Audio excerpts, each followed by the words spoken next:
I'm Tracy Baxter with today's Record Newswatch. In Port Jervis alone, over the past 2 years, 2010 and 2011, 26 of our residents died as a result of an overdose. That was part of the eye-opening message delivered by Port Jervis Police Chief Bill Warden during a community forum held to put the spotlight on the growing epidemic of prescription drug abuse and heroin use in Port Jervis. Last night, speakers representing law enforcement, schools, medical personnel, and treatment facilities stressed the need for a community mobilization to confront a problem the Chief Warden says has led to a corresponding spike in the level of crime in his city. Approximately 72% of our drug arrests involve either heroin or prescription pain medications, and those are arrests for sale and possession, of a controlled substance. We're seeing an increase in larcenies of prescription medications from residential housing. We're also seeing an increase in overdoses.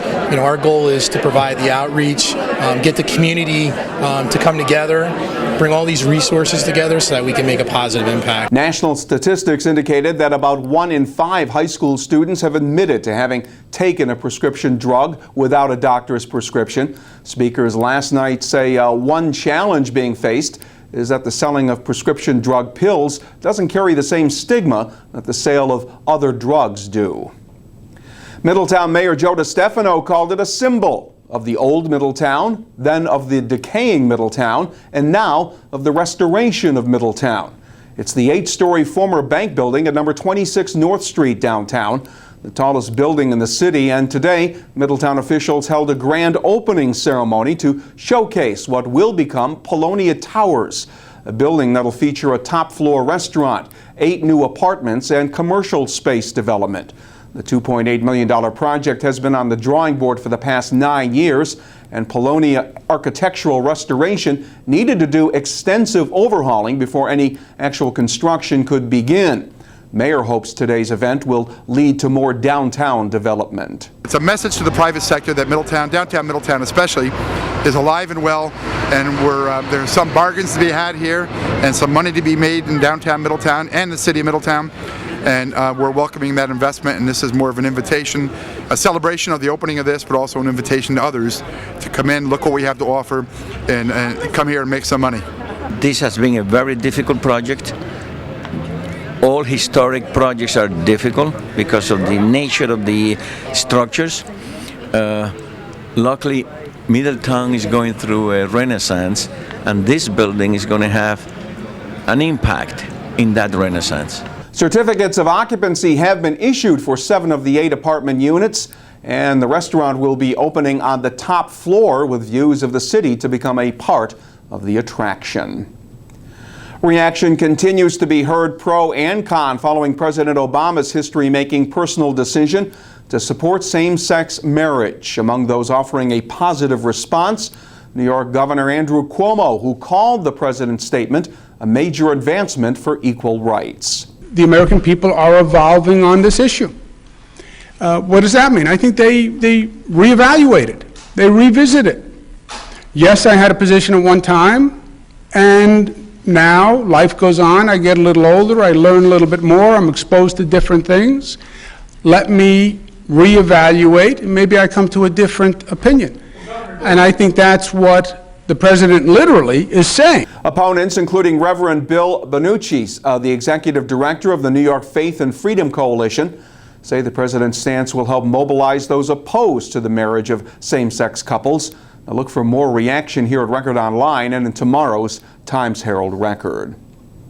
Students at SUNY Orange will face another tuition hike for the next school year. Tuition had increased by $200 for this current academic year, and yesterday the college's Board of Trustees signed off on a $100 per semester hike beginning this fall.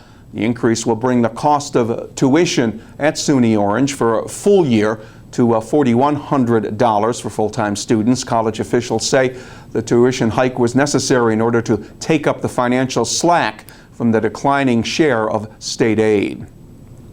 Todd Jennings is at it again. The runner from Monroe, who gained attention a couple of years ago for running all the trails in Harriman State Park, is now preparing to make an environmental statement next week by running the entire length of the Hudson River. Jennings' 315-mile journey will begin Saturday in the Adirondacks and will end the following Saturday, May 19th, in New York City. Jennings says his goal is to raise awareness of a project called Clearwater that promotes the cleanliness of our lakes and rivers. And police in Walden have made their share of drunk driving arrests, but it's not every day that the offending driver is behind the wheel of a lawnmower.